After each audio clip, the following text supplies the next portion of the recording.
To discuss more on how to strengthen Nigeria's unity through religious harmony, I'm being joined on the news at 10 by the National President of the Muslim Congress of Nigeria, Dr. Lukman Abdulrahim, and the Senior Pastor, Living Waters Unlimited Church, Pastor Laddie Thompson. Thank you both for joining us on the news at 10.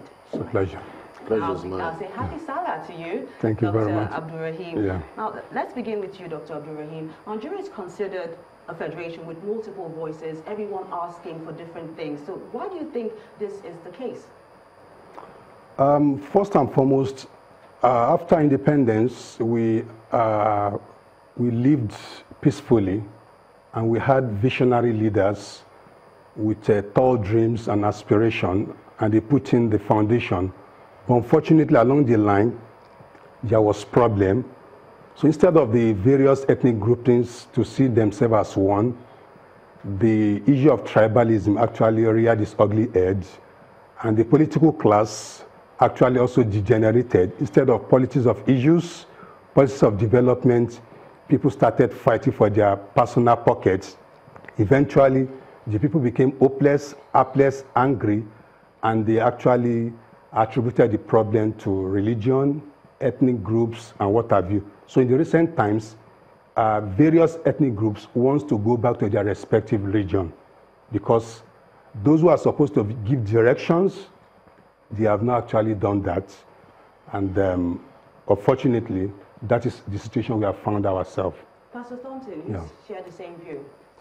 Well, with a little twist to it, and this is where I would like to bring in some accurate historicity, so to speak. In 1968, Obafemi Awolowo made a comment and said, "It is not debatable that the British created Nigeria and that they handed it whole at independence. But the contraption they handed over had within it forces that could make it disintegrate." Now, what Obafemi Awolowo was talking about there, the centrifugal forces, is what we describe as failure engineering. Dr. Nnamdi Azikiwe said the same thing, and I think the most important of all is that Sir Abubakar Tafawa Balewa on the 7th of October in 1960 at the General Assembly of the UN in New York made a speech, and within his speech he acknowledged that a lot of confusions, intractable problems he called it, had been engineered into Nigeria's foundation, and he gave a clue as to how it would be resolved. He knew, and they all knew, that there will be problems along the way. So the simple truth is this: failure engineering is not easy to solve.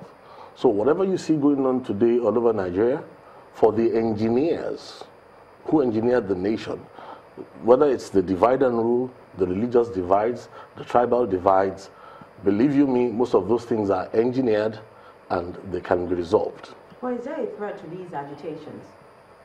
Is there a threat to? To these agitations, these voices? Yes.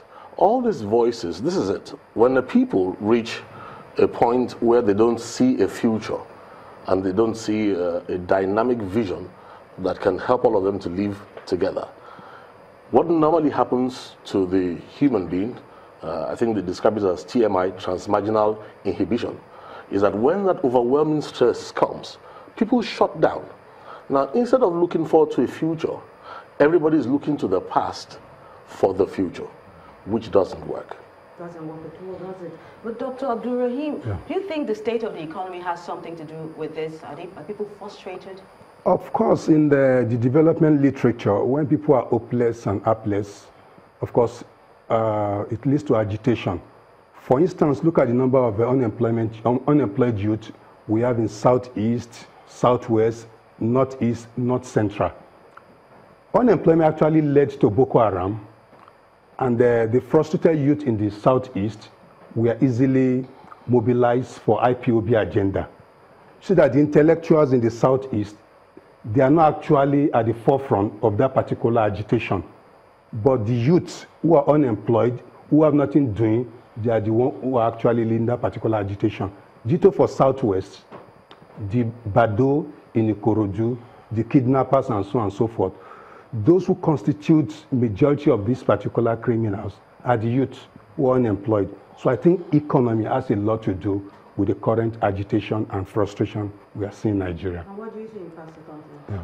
Well, my learned colleague will allow me to flip it around a little bit, because what he has said is in consonance with a lot of the Western literature coming into Nigeria. Yeah. However, I like to say this.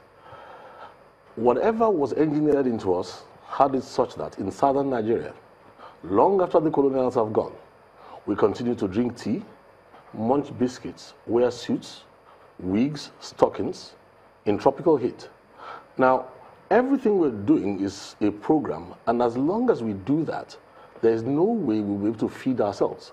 From the northern end of the country, people dress like Arabs, speak like Arabs, do everything like Arabs, and what you don't realize is that as long as we continue to do that, we have sort of shut down an indigenous economy. Let me take something simple, for instance. Look at hair care products. If we had an Afrocentric or a Nigerian-rooted base for hair care products, do you know how much revenue it generates every year? Actually, I think what we need to do is to look at the financial implications of failure engineering. An Arab philosopher, Ibn Khaldun, said, a people who have been conquered are fond of imitating the dress code of those who conquered them. They try to speak their language. They try to find validation in behaving like those who conquered them. So what's happening to us in Nigeria is that we have a black race, a black nation, who have a conquered spirit.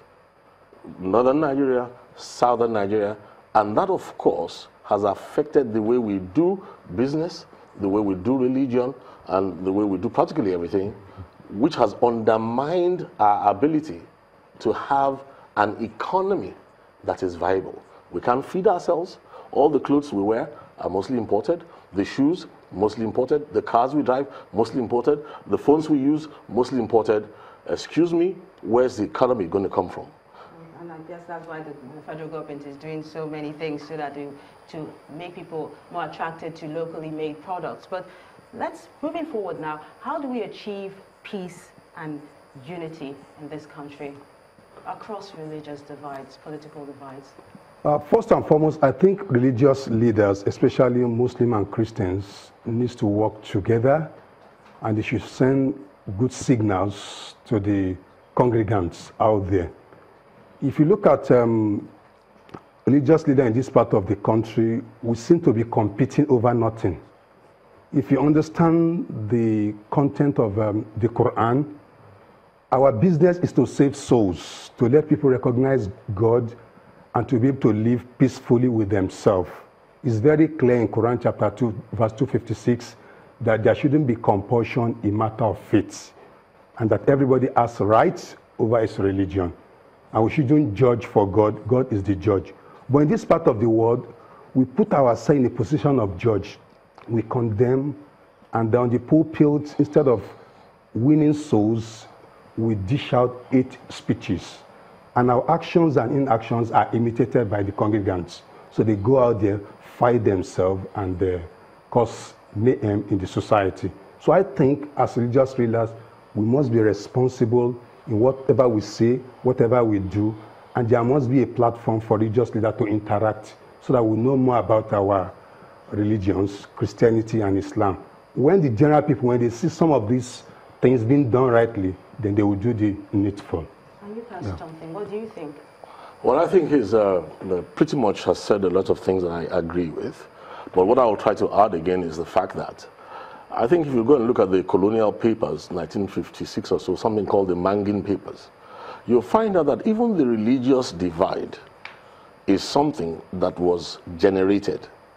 And if we're going to resolve this thing at all, first of all, we need to realize it's not a Nigerian problem, it's a global problem. And if we want to solve it, I believe that the greatest thing we need to do is to, first of all, gain confidence in ourselves as Africans. Why do I say so? So the Bible says that wisdom is justified of our fruits.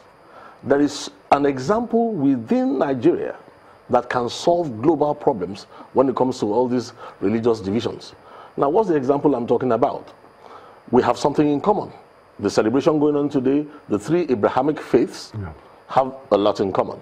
Now, but the major thing we have in common is that we all believe in a creator. The Bible will tell you in Psalm 19, we'll repeat the same thing in Romans 1, chapter 1, verse 20, will tell you that the heavens declares the glory of God, the earth shows his handiwork. Day after day is saying something, but we're not listening. Night after night is showing forth knowledge, we're not listening. If we just take God only in his office as creator alone, and set that as a standard, you will find out that there will be no reason for us to fight one another, which is what the people of the Southwest in the Omoluabi Code for more than 1400 years have been doing. There's an ethical code that's called the Omoluabi Code, in which they had refined the body of knowledge to the point that it was impossible and has been impossible to have religious wars in the Southwest, for the simple reason that everybody is taught to accept God in his office as creator and all the things that come with it. Okay, thank you so much. The senior pastor, Living Waters Unlimited Church, Pastor Ladi Thompson, and the national president of the Muslim Congress of Nigeria, Dr. Lukman Abdulrahim. Many thanks for talking to us.